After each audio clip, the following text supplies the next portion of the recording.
What's good, y'all? Welcome into Titans Today. I'm Abby Alonzo, and yes, you're reading that right. The Titans did sign another player. It's not a wide receiver, but it is a linebacker.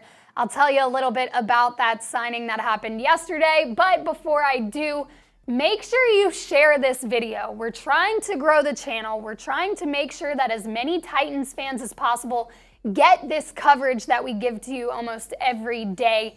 Go down, click the share button, and then select the Twitter icon. And from there, you'll be able to post it directly to Twitter. Before you hit the post, though, at me, at Abigail_Alonzo. I'll get it, I'll get the notification, and I will retweet you if you share this video and tag me. Again, we are trying to grow. The draft is in a week and a half. We want to get this channel as big as possible before the draft so that we can ride it out until the season in 2023. Who did the Titans sign? Ben Niemann. He is a linebacker, as I said earlier. Again, I know you're probably hoping, oh, please let it be a receiver at this point. It's not. We're still waiting on that front. But he will join and add some depth to that linebacker room. Remember, you lost Zach Cunningham. You lost Dylan Cole, you lost David Long Jr. Azeez Al-Shaair was signed. He'll join Monty Rice and Luke Gifford, but Luke Gifford was more of a special team signing. So Ben Niemann coming in here kind of just really strengthens that linebacker room, kind of really getting this defense together before they hopefully do something in the draft to fix the offense and get it to where it needs to be. Speaking of the draft, we are going to talk about the new ESPN mock draft that was released today. You've got Todd McShay and Mel Kiper kind of playing ping pong here and going back and forth picking draft picks. And we're going to go over who they took for the Titans. This mock draft, and you'll see what I'm talking about when we get there. It's kind of all over the place and might have a mistake in it. And I'll address that when we get there. But starting off, it's a big one. They've got Will Levis landing in Tennessee. And yes, this is at 11. There's no trade up for quarterback that we've been talking about. Tennessee might be in the conversation for trading up for a quarterback. Nope. In this mock draft, they stay at 11 and still manage to land a quarterback in Will Levis. Mel Kiper made this pick, and he said he made it. Thanks for not taking my guy, Todd, and leaving him here for me. The Titans could get one of the steals of the draft. Levis is a little bit of a gunslinger, but he hasn't come close to his ceiling. He is my second-ranked passer in this class. With the right infrastructure around him, he is going to thrive. Tennessee has playmakers to help him. Now it needs an offensive lineman or two on day 2. Again, did you do your homework, Mel? Because what playmakers are we talking about? Traylon Burks? Okay. The receiver room is quite literally probably one of the worst in the league right now. So, look, you want Will Levis, fine, but maybe he's not the best for Tennessee, nor do I think Tennessee is the best fit for him in this case or where they are at current time. He does have a good frame, I'll say. He's a more similar to Ryan Tannehill. There have been comparisons of he and Ryan Tannehill, which you can go two ways on that one. Is that a comparison you like, or is it something you dislike as a Tennessee fan? Do you want somebody to come in who is similar to Ryan Tannehill, or do you want to get away from that? And that's a good question to think about. He does have a beautiful deep ball, but he struggles a little bit under pressure.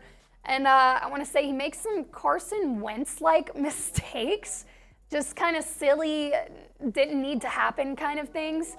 I don't know that you want somebody who isn't good in the pocket to be the quarterback of the Tennessee Titans right now, given the O-line situation. And yes, they've made some improvements, but you're still skeptical on how that works out. So Will Levis to Tennessee, I'm not sure makes so much sense in my mind, but it does in Mel Kiper's. Let me know what you think.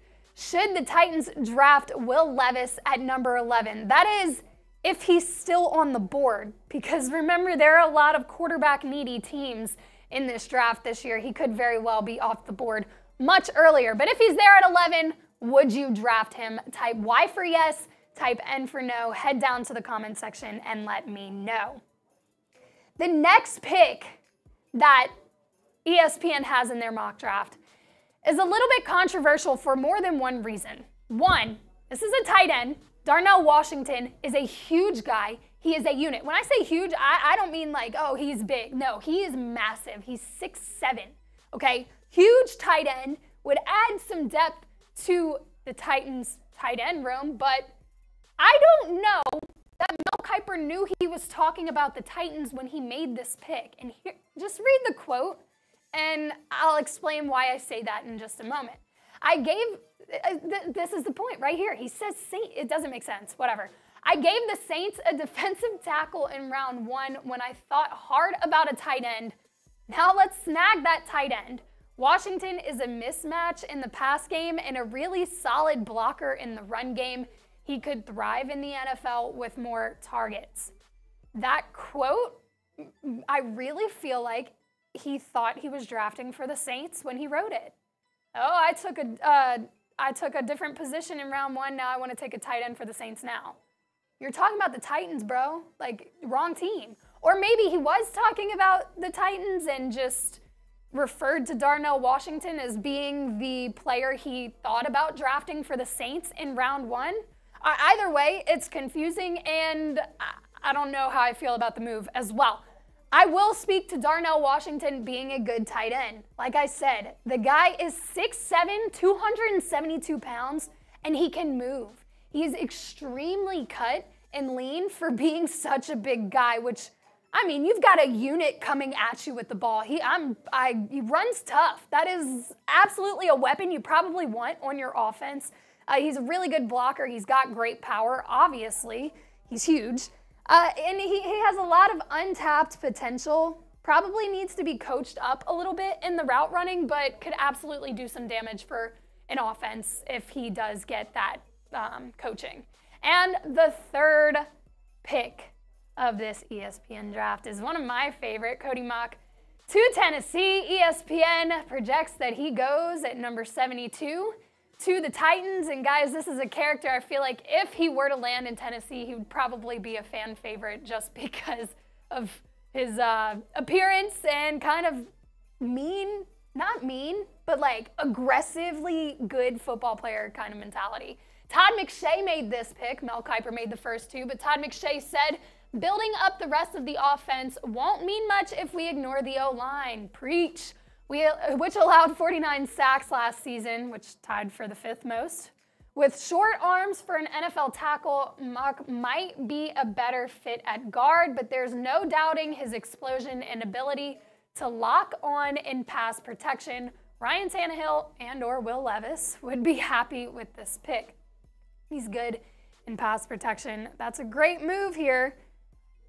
I think, like I said, I kind of like this one. I really hadn't thought much about him landing in Tennessee until I saw this Mauch. I think out of all the picks, this is probably my favorite. Like I said, he is a mean, tough football player. He comes to get it done. And two things that I want to bring to light here. He actually only played 9-man football in high school, and he was a tight end. So he's still, I don't want to say new, but doesn't have as much experience as some of the guys in this draft. And as you saw in his picture, he's missing 2 front teeth. They were knocked out in 7th grade basketball game. And he said he won't get them replaced until his football career is done. I bring those things up to tell you that this guy means business. He is a full-on football guy. It's very evident that he's here to play and he's gonna play hard, and it seems like he's the kind of guy you want on your offensive line if you're trying to revamp it and make sure that whatever quarterback or whoever is under center is protected.